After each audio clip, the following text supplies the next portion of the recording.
Development goal achieve করার জন্য কি কি করণীয় তা আশা করি আমরা বিশেষজ্ঞ অতিথির বক্তব্যের মাধ্যমে জানতে পারব এবং এর সারসংক্ষেপ দেশের নীতি নির্ধারকদের কাছে পৌঁছানোর ব্যবস্থা নিব।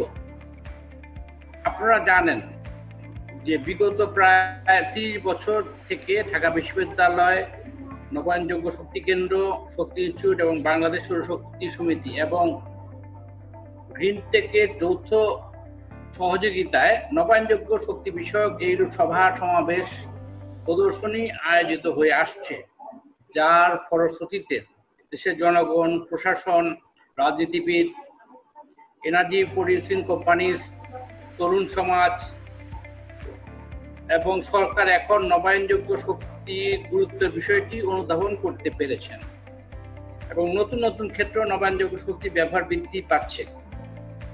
সুধীবৃন্দ, আপনারা ইতিমধ্যে অবগত আছেন যে মাননীয় প্রধানমন্ত্রীর উদ্যোগে আমাদের দেশে একটি গ্রাম একটি শহর প্রকল্প হাতে নেওয়া হয়েছে। তার মূল উদ্দেশ্য হলো গ্রামের শহরের সকল সুযোগ সুবিধা ব্যবস্থা করা। এই প্রকল্পে গ্রিন টেকনোলজি একটি উল্লেখযোগ্য ভূমিকা রাখতে সম্ভব হবে বলে আমরা আশা করি।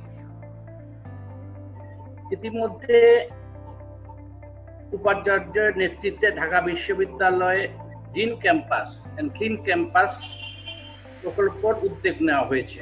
বিশ্ববিদ্যালয়ের অব্যবহৃত ভবনসমূহের ছাদে মেগাওয়াট স্কেলের সোলার পাওয়ার প্ল্যান্ট স্থাপনের উদ্যোগ গ্রহণ করা হয়েছে।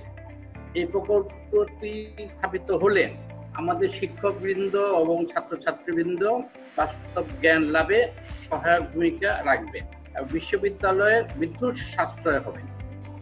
পরিস্থিতি সবসময় পরিবর্তনশীল, অতএব আমাদেরকে কার্যক্রম অব্যাহত রাখতে হবে। সুস্থ পরিবেশ বান্ধব অবস্থা সৃষ্টির জন্য আমাদেরকে কাজ করে যেতে হবে।